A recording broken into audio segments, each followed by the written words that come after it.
दौड़ते हुए हिरण्यकश्यप गया, प्रहलाद का हाथ पकड़ लिया। हे दुर्विनीति मंदात्मन कुल भेद कराधम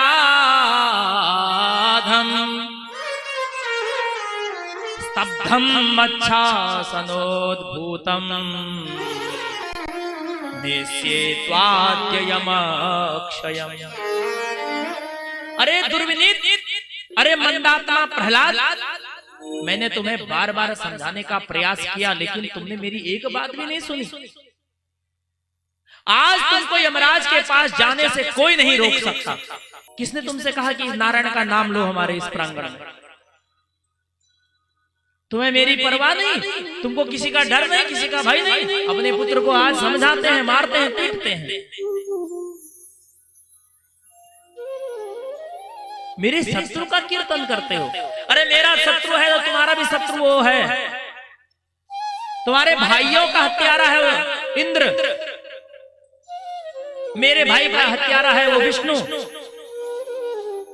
और उन्हीं का नाम लेते हो, संकीर्तन करते हो। आज हिरण्यकश्यप कहता है कहां है तुम्हारा नारायण, बुलाओ उसको यहां पर। प्रहलाद बोले हाथ जोड़कर, पिताश्री न केवलम में भवतश्च राजन् शवै बलम बलिनां च परेशां परे वरे में स्थिर जंगमाये ब्रह्मादयो ये नवसं प्रणीता। पिताजी एक बात बताऊं, नारायण तो सर्वंतर्यामी है, हर जगह है।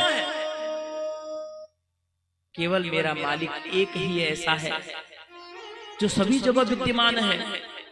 आपके अंदर जो बोलने वाला है, जो बोलने की शक्ति दे रहा है, वो भी नारायण दे रहा है। आपके अंदर भी भगवान है, नारायण है, गोविंद है।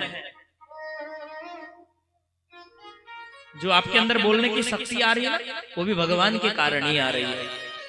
आपके जो शरीर में जो ये रक्त संचार हो रहा है ये भी भगवान के कारण हो रहा है। वो तो सर्वत्र विद्यमान है। प्रहलाद जी अपने पिता को समझा रहे हैं। सूर्य अनेक फिरे कण मागत पै पद सूर सुस्वाद कहाँ पुनिताल मजीरा बजाती फिरे मीरा मतवारी सी चाह कहाँ। श्री राम कथा कितनों ने लिखी पर तुलसी जैसी मर्यादा कहाँ। नरसिंह बसे प्रति खम्बन में पर काढ़न को प्रहलाद कहाँ। नृसिंह तो आज भी प्रत्येक खंबे में रहता है पर उसे निकालने को प्रहलाद कोई नहीं बचा है। हिरण्यकश्यप ने कहा इस खंबे में है। प्रहलाद जी कहते हैं हाँ इस खंबे में मुझे दिखाई दे रहे हैं। सारी सभा स्तब्ध हो गई, शांत हो गई। छोटे से बालक ने कह दिया अपने पिता से, राक्षसी प्रवृत्ति का है कि इस खंबे में मेरे भगवान हैं और मुझे दिखाई देते हैं। हिरण्यकश्यप ने कहा अच्छा इस खंबे में तुम्हारे भगवान हैं। हिरण्यकश्यप ने अपनी तरकस से तलवार उठाई और तलवार निकाल के जोर से खंबे में प्रहार किया। जैसे खंबे में प्रहार किया तलवार से, खंबा बीच में चट चट चट चट चट हट गया। उसमें से नृसिंह भगवान प्रकट हुए। बोलिए नृसिंह भगवान की।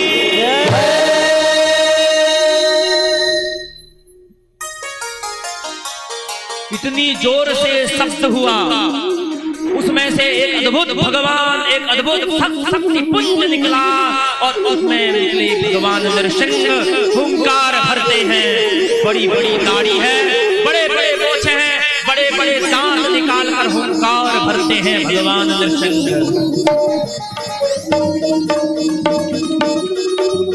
सब लोग डर गए, भयभीत हो गए। अरे एक बार तो हिरण्याकश्यप भी इतनी जोर से डरा कि भगवान को देखकर, नृसिंह को देखकर दूर जाके गिरा। सत्यम विधातुम निजमृत्य भासितम व्याप्तिं च भूतेषु अखिलेषु चात्मनः अदृश्यतात्मभूतरूपमुद्वहन् स्तंभे सभायां मृगं न मानुषम्। अपने नन्हे से बालक की रक्षा के लिए भगवान नृसिंह ने अवतार लिया और ऐसा रूप लेके आए हैं भगवान, ना तो मनुष्य का है ना तो सिंह का है, और दोनों ही नहीं है। लेकिन भगवान के सामने एक समस्या है। क्या समस्या है? कि भगवान के सामने यह समस्या है कि हिरण्याकश्यप को दिन में नहीं मार सकते, क्योंकि भगवान दोपहर में ही प्रकट हुए हैं खम्भ से। अगर चाहते तो उसी समय मार देते, लेकिन ब्रह्मा जी ने वरदान दिया कि तुम दिन में नहीं मर सकते। तो हिरण्याकश्यप और भगवान नृसिंह का आज युद्ध प्रारंभ होता है। युद्ध करते करते करते दोपहर से शाम हो जाती है। भगवान चाहते तो उसी समय मार देते, लेकिन ब्रह्मा जी से आशीर्वाद प्राप्त था। तो युद्ध करते करते घंटे बीत गए और संध्या काल का समय आ गया। गोधूली वेला का समय आया। नृसिंह भगवान ने दौड़कर हिरण्याकश्यप को पकड़ लिया, दरवाजे के बीच में बैठाकर अपनी जंघाओं पर डाल दिया। नृसिंह भगवान बोले, अब हम तुम्हें मार देंगे। लेकिन हिरण्याकश्यप को तो घमंड था कि मुझे वरदान मिला है। अट्टहास करके बोला, कैसे मारोगे? हमें तो कोई नहीं मार सकता, ब्रह्मा जी से वरदान प्राप्त किया है हमने। भगवान कहते हैं, क्या मांगा है भगवान ब्रह्मा जी से आपने? यही मांगा है ना तुम दिन में मरो ना रात में मरो। हिरण्याकश्यप कहता है, हाँ यही वरदान मांगा है ना अस्त्र से मरोगे ना शस्त्र से मरोगे। हिरण्याकश्यप कहता है, हाँ। कहता ये बताओ, ये दिन है कि रात है? हिरण्याकश्यप कहता है, ना दिन है ना रात है, ये तो गोधूली वेला है। भगवान कहते हैं, तुमने ब्रह्मा जी से यही वरदान मांगा है ना तो अंदर मरे ना बाहर मरे। ये बताइए तो कहां पर बैठा है? हिरण्याकश्यप कहता है, ना मैं अंदर हूं ना बाहर हूं, मैं तो बीच देहली में हूं, वो भी आपके जंघाओं में हूं। भगवान कहते हैं, ब्रह्मा जी से यही वरदान मांगे हो ना इंसान से न मरोगे ना किसी पशु से मरोगे। हिरण्याकश्यप कहता है, हाँ। कहता है, बताओ मैं कौन हूं, पशु हूं कि मैं कोई नर हूं, इंसान हूं?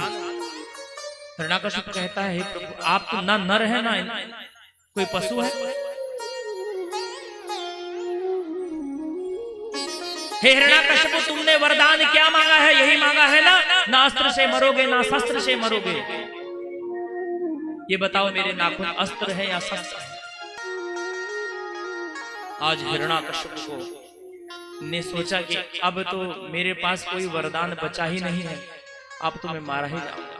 भगवान ने अपने नाखूनों को निकाला और जैसे ही हिरण्याकश्यप के छाती पर रखा और इतनी तेज से भगवान ने हिरण्याकश्यप की छाती को फाड़ दिया कि हिरण्याकश्यप ने उसी समय अपने प्राण त्याग दिए।